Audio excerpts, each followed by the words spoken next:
Hello, America. Hello, world. Hello, everybody. How's everything? Is everything going okay? Looks like we got sound. Everything is turning up okay. Ha, ha, ha, ha. I have to check the dials. I'm here by myself. You don't think you can do this kind of stuff with other people around? They'd stone you. They'd lock you up. Well, welcome to Revelations Part 3. This is important. This one is really important. As we've talked about in the other ones, and the other shows, there are thousands of Christian churches.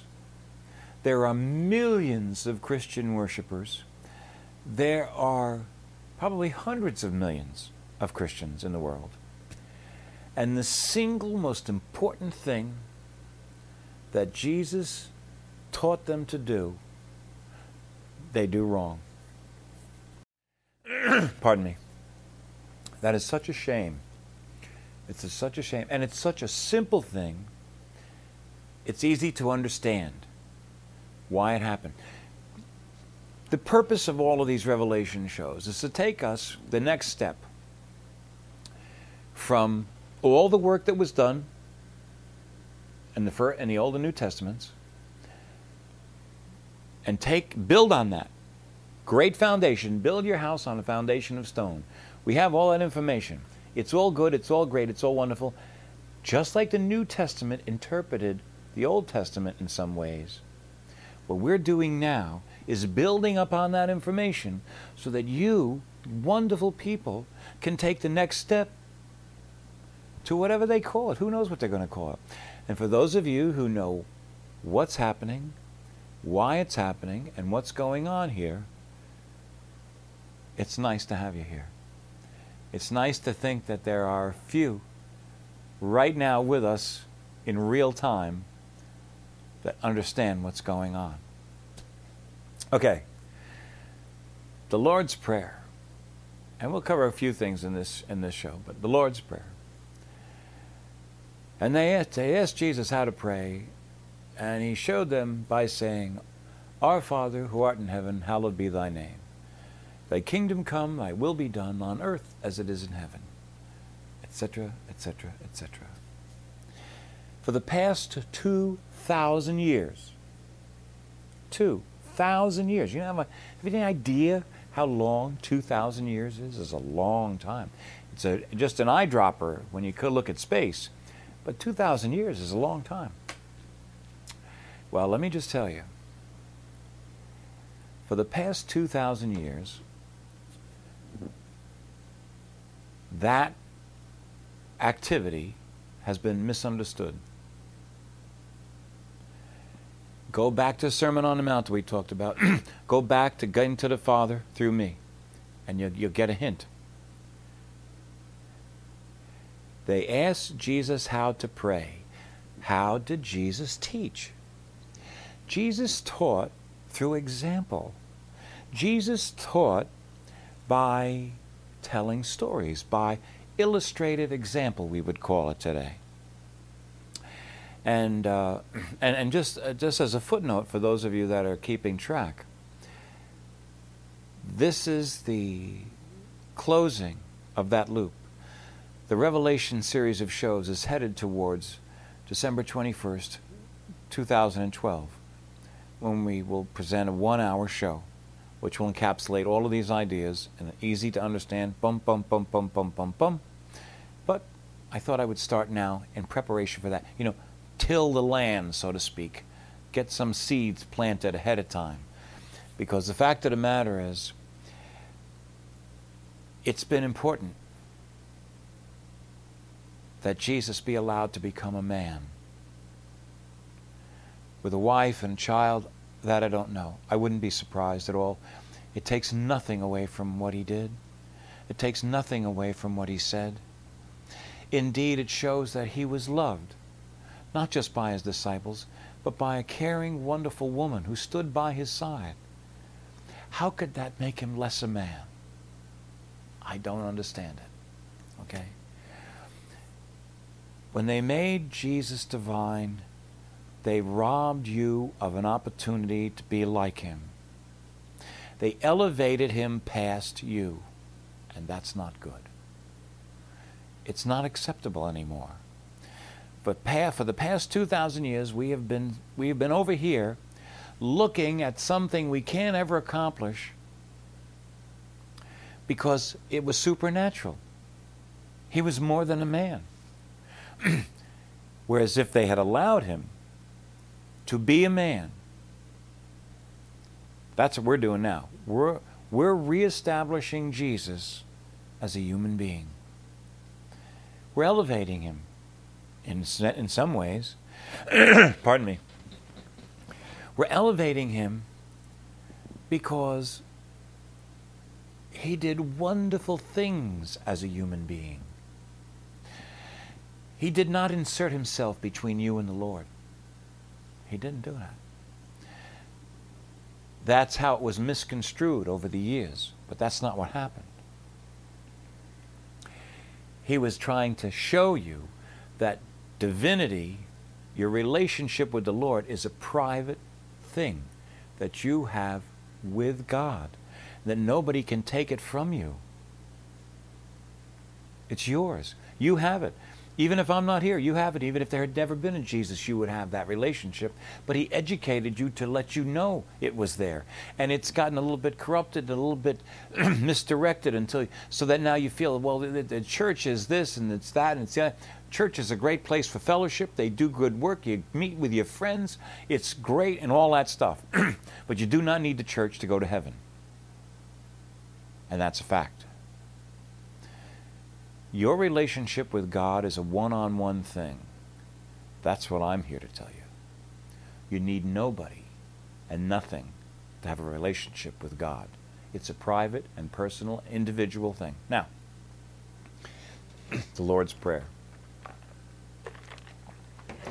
When they asked Jesus, pardon me, sorry about that. When they asked Jesus how to pray, he showed them. And he opened his heart and he said some words. He did not say those words, excuse me, so that you would repeat them mindlessly. And that's what happens with the prayers. Once you learn those words, it's like memorize. 1492, Christopher Columbus came and discovered America. I don't even have to think. I don't have to have my heart in it. Don't have to have my spirit or soul, like nothing. 1492, Columbus sailed the ocean blue. It's a memory. It's nothing. It's meaningless. It's just a factoid. And reciting words, Our Father who art in heaven, hallowed be thy name, thy kingdom come, thy will be done. How fast? You ever notice kids? I want to see how fast they can say it. Our Father who art in heaven. It's nothing. It's nothing when it's done like that. What Jesus was trying to teach us was that how do you pray? You pray from your heart. You open up your heart and you pray. Repeating a bunch of words that somebody else said is just that. It's just repetition. You might as well be in a class in school. It has nothing to do with praying because your heart and soul isn't in it. Prayer is something you do from your heart to God's. It's that simple. And to think that for 2,000 years, the Lord's Prayer has been misrepresented as something that Jesus wants you to say, this is what you do. Now, but remember, there's no malice towards that. This is a learning experience, okay? These folks did what they did. They got us here. So remember when we talked about that, we living in the shadow of things that come, making a shadow for those that come after us. It got us this far. But we're never going to get to where we need to get to unless we take the next step. We have to cut that stuff free and take responsibility for ourselves. We can't sit back and just say a lot of words. 3 Hail Marys and an Our Father. What does that mean? It means nothing. Nothing. Better, that priest should have told those kids, whoever it is, kids, young, old, doesn't matter. When a priest tells you, when you go in and you ask for forgiveness, first off, priest can't absolve you of anything. Okay? No priest anywhere can absolve you of sin. That's between you and God. They can sit with you while you ask for forgiveness, but they cannot provide it themselves. They absolutely cannot. That's not their job. It was never their job. It was something they took over. Not maliciously. It's just how it grew. The church began to solve a lot. They did a lot of things. They did like government. They got out of control. It got out of control. That's why we have the churches doing many things that they do now that they shouldn't be doing. Fellowship, place to congregate, meet with other people with similar likes and dislikes. You know, those are all the good qualities of churches. Churches cannot absolve you of sin. That's between you and God. Now, but let's say you want to get something off your chest. Now that's great. Now, then you can go to your priest and there's a way to use those confessionals properly. You want to talk to somebody. It's like therapy, go into the head shrinker. Most of the work that you do at the head shrinker, you do. He sits there. All he does is help you bring it out. That's all therapy is. Letting yourself talk about things that are on your mind so that you can see them. And every once in a while he can point and say, oh, did you hear that? You said that. Well, that's what a confessional should be. Go into the confessional, tell him the things that are on your mind, the things that are bothering you, and then you sit together and they should have you pray right there. Not go out and say 3 Hail Marys and Our Father. Right there, right then, talk to God. And you don't even have to say it for him to hear it. Because it tells you in the Bible, pray to the Lord in secret, and he will reward you openly. Verily I say unto you, those that pray on the street corners to be heard of men, they have their reward. They have been heard by men. They have not been heard by the Father. Very important thing to learn. Those that want to be heard and seen down here are heard and seen down here. You don't got to do anything in public to have a good relationship with God. Okay? But if you have a good relationship with God, you'll do good things in public. You can't separate these things. Okay? Why am I trying so hard to take you on the next step after Jesus? Because it's time. It's time. We've learned a lot. We've gotten this far, and now we're kind of stuck. We can't get past it. Because we're too wrapped up in religious conflicts. We're too wrapped up in my hero is better than your hero and all that stuff. So we're going to take the first step. It's not necessary for Jesus to be God. It's more important. It's more important that he's a man. And I'm here to tell you he was a man. But he was in touch with his divinity. And when you make that connection, you know it. I can look around and I can see people that walk with God. You can tell.